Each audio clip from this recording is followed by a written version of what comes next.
Mall Alabang. Siyempre, saan ka ba nila pwedeng i-follow? Lalo na yung mga netizens natin dyan. Yes, follow niyo po ako sa Instagram, Cianlim, Xianlimm. And meron po tayo Twitter, Xianlimm. At meron na po akong Snapchat ngayon.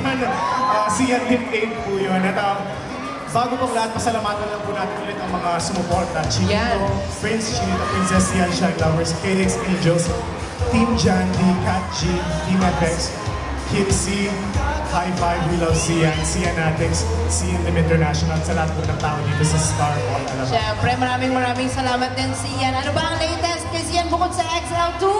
Nako, meron po kaming dalawang pelikula na ginagawa.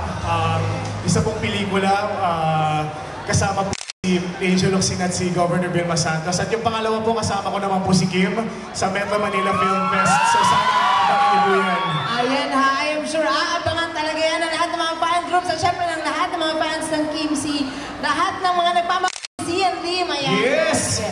Metro Manila Film Festival, abangan niyo yan. Syempre, maraming salamat guys. Thank you. At meron po tayo picture-picture ngayon. Yes, mamaya, pagpapahingayin muna natin for a while si Cian and we will be back later. Salamat po.